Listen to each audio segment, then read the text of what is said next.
January 3rd, 2014. We're looking at images of the asteroid that hit yesterday in the Atlantic Ocean out near the Mid-Atlantic Ridge. Perfect location if you wanted to affect most of the major continents from England to New York and Africa up into the Mediterranean, South America, into the Caribbean, the Gulf. Perfect place for a strike. We talked about it on the show today too. And it says this plot shows a range of possible locations where the small asteroid 2014A struck Earth's atmosphere early on January 2nd, 2014. Paul Begley talked about this today. But until after the show, I didn't have time to go in and do the tracking.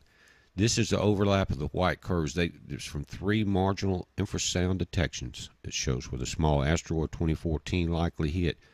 It says the preliminary plot does not take into wind currents, which may shift it further to the east, which will be towards Africa. But look, from New York up through England, Portugal, Africa, Miami, the entire East Coast. This one was small. But a caller on the show asked this question about 1821, about the mighty angel that took up the great millstone cast in the sea and that brought down Babylon. The merchants, the ship captains, had nowhere to trade anymore. That would always be the perfect location. Now I want to pay attention to what I'm about to show you.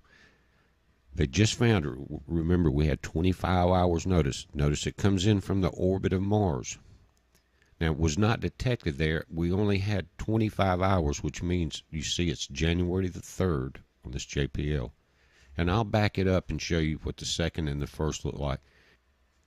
Now, okay, so we know it's coming from the direction of Mars, and as I tilt this up, I want you to notice that it is not coming in up or down. It has a slight downward angle. You can tell by the dark blue line shows above the ecliptic, and it went below the ecliptic as it got to Earth. That's very important, but it's almost flat. What other objects would be coming in at this exact angle? As I tilt ISON's incoming debris trail up, I want to show you. Now, this is where ISON is today, past Earth, that V-shaped debris trail. It passed on the 26th, and we may have seen a few objects. But we're approaching that incoming debris trail. Now, notice this is like a straight laser line showing the center. And we've estimated starting on the 12th through the... Now, but you've got to remember, the Earth is 8,000 miles wide.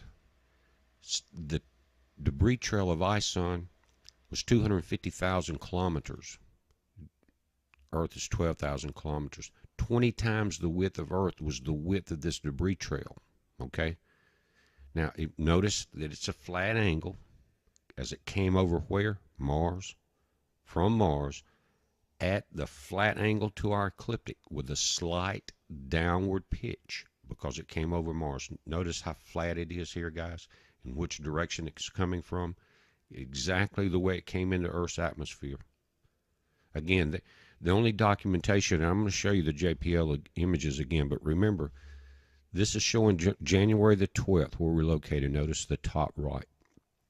But again, that's like a laser light of the center of a 250,000 kilometer debris trail. Okay, that's 20 times the width of Earth. So we going into it, so everyone's tried to have close estimates of 12th to 19th.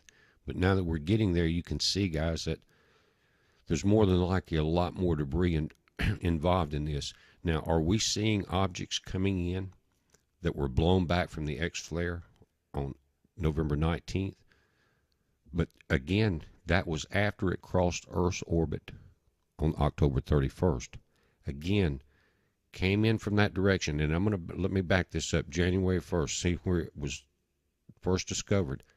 That's all they had, that small distance to try to calculate where it came from. They know it came over Mars, came from that direction of that orbit. We know it came in flat to the ecliptic, the way the incoming debris trail came in from ISON. And I've been watching for this. In the last few videos we've talked about, it's amazing that we have not already seen this. Is this an early warning? That's what we're looking at. But check it out again. Up through the 31st, January 1st, when they discovered it, right on us then. So they really don't know, and I'll show you why on the on their documentation for this model. they're not that sure. Look, the orbits that they're calculating and the orbits used, let's go down to the bottom, is 7.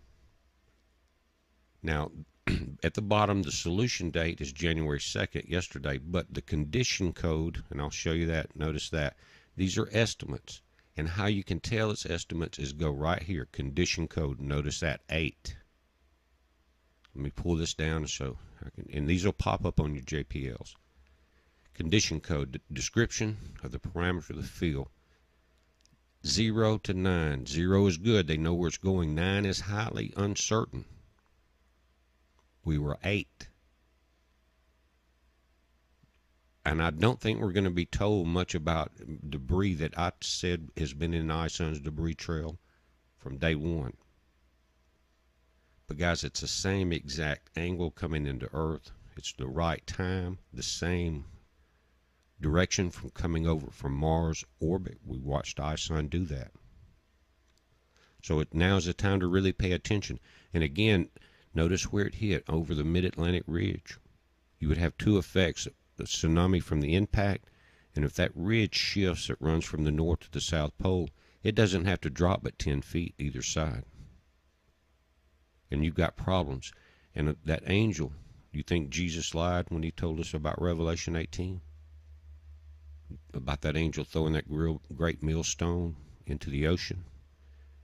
The cities of commerce of Babylon wiped out, and the captains have nowhere to trade.